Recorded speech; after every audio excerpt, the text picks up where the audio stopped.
بسم اللہ الرحمن الرحیم۔ السلام علیکم ورحمۃ اللہ وبرکاتہ۔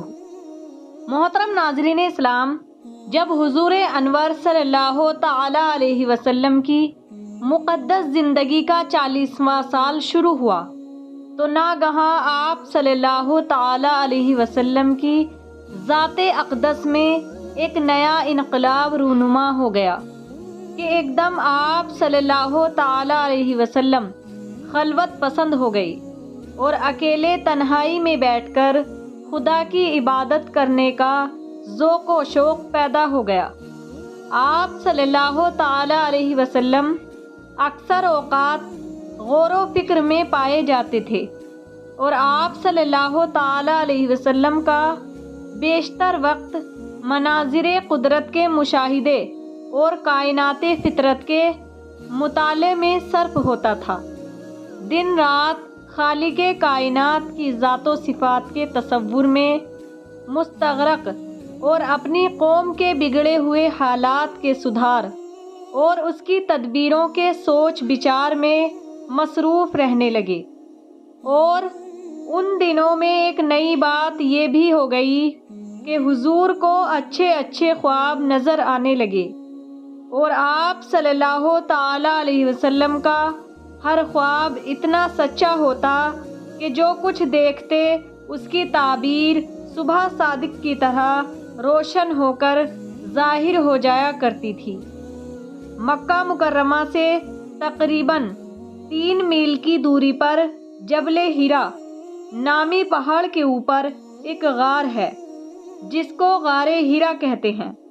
آپ صلی اللہ تعالی علیہ وسلم اکثر کئی دنوں کا کھانا پانی ساتھ لے کر اس غار کے اوپر سکون ماحول کے اندر خدا کی عبادت میں مصروف رہا کرتے تھے۔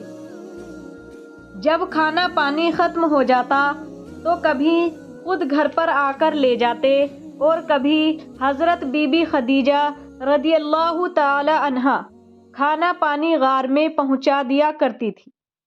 آج بھی یہ نورانی غار اپنی اصلی حالت میں موجود اور زیارت گاہ کا خلائق ہے۔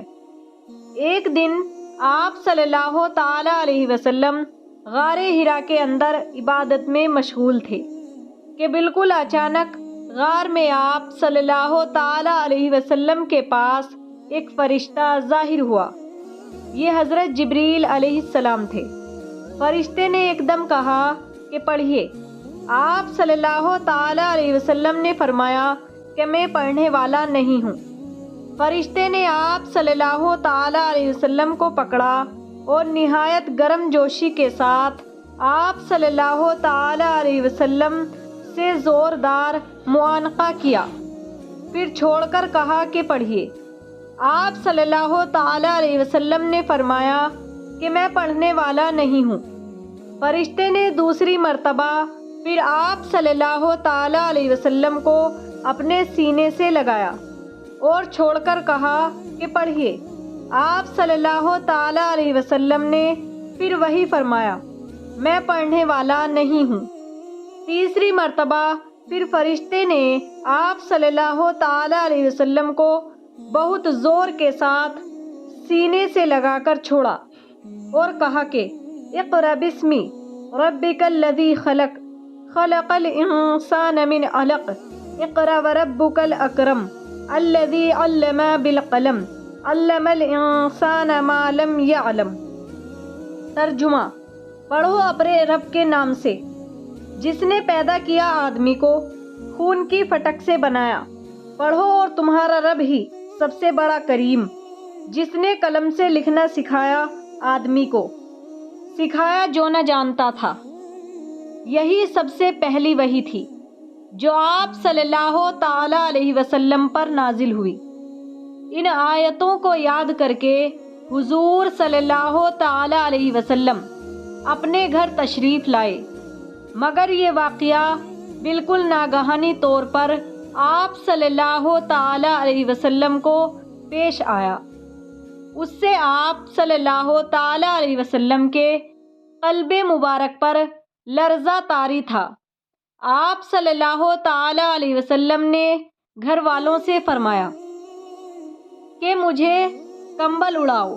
جب آپ صلی اللہ تعالیٰ علیہ وسلم کا خوف دور ہوا اور کچھ سکون ہوا تو آپ صلی اللہ تعالیٰ علیہ وسلم نے حضرت بی بی خدیجہ رضی اللہ تعالیٰ عنہا سے غار میں پیش آنے والا واقعہ بیان کیا اور فرمایا کہ مجھے اپنی جان کا ڈر ہے۔ یہ سن کر حضرت بی بی خدیجہ رضی اللہ تعالی عنہا نے کہا کہ نہیں، ہرگز نہیں، آپ صلی اللہ تعالی علیہ وسلم کی جان کو کوئی خطرہ نہیں ہے۔ خدا کی قسم، اللہ تعالیٰ کبھی بھی آپ صلی اللہ تعالی علیہ وسلم کو رسوا نہیں کرے گا۔ آپ صلی اللہ تعالی علیہ وسلم تو رشتہ داروں کے ساتھ بہترین سلوک کرتے ہیں، دوسروں کا بار خود اٹھاتے ہیں، خود کما کما کر مفلسوں اور محتاجوں کو عطا فرماتے ہیں، مہمانوں کی مہمان نوازی کرتے ہیں اور حق و انصاف کی خاطر سب کی مصیبتوں اور پریشانیوں میں کام آتے ہیں۔ اس کے بعد حضرت خدیجہ رضی اللہ تعالی عنہا آپ صلی اللہ تعالی علیہ وسلم کو اپنے چچا زاد بھائی ورقہ بن نوفل کے پاس لے گئیں۔ ورقہ ان لوگوں میں سے تھے جو موحد تھے اور اہل مکہ کے شرک و بت پرستی سے بیزار ہو کر نصرانی ہو گئے تھے اور انجیل کا عبرانی زبان سے عربی میں ترجمہ کیا کرتے تھے۔ بہت بوڑھے اور نابینا ہو چکے تھے۔ حضرت بی بی خدیجہ رضی اللہ تعالی عنہا نے ان سے کہا کہ بھائی جان، آپ اپنے بھتیجے کی بات سنیے۔ ورقہ بن نوفل نے کہا کہ بتائیے، آپ نے کیا دیکھا ہے؟ حضور صلی اللہ تعالی علیہ وسلم نے غار حرا کا پورا واقعہ بیان فرمایا۔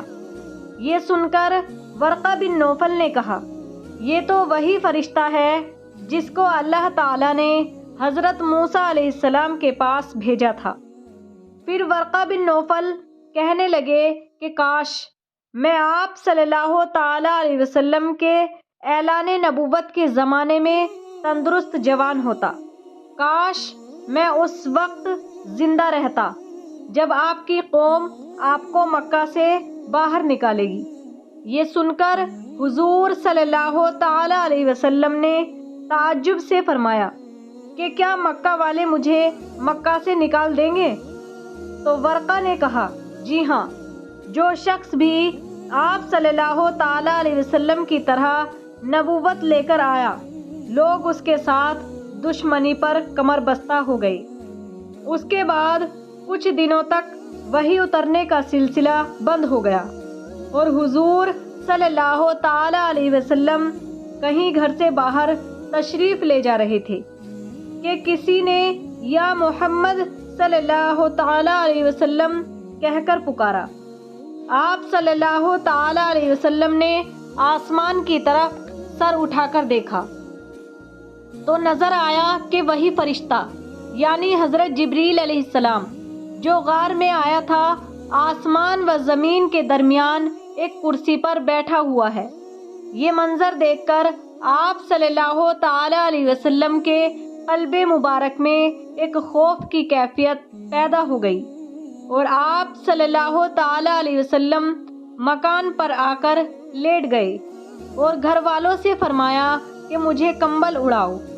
چنانچہ آپ صلی اللہ تعالی علیہ وسلم کمبل اوڑھ کر لیٹے ہوئے تھے کہ ناگہاں آپ صلی اللہ تعالی علیہ وسلم پر سورہ مدثر کی ابتدائی آیات نازل ہوئی اور رب تعالیٰ کا فرمان اتر پڑا، جس کا ترجمہ یہ ہے، اے بالا پوش اوڑھنے والے، کھڑے ہو جاؤ، پھر ڈر سناؤ اور اپنے رب ہی کی بڑائی بولو اور اپنے کپڑے پاک رکھو اور بتوں سے دور رہو۔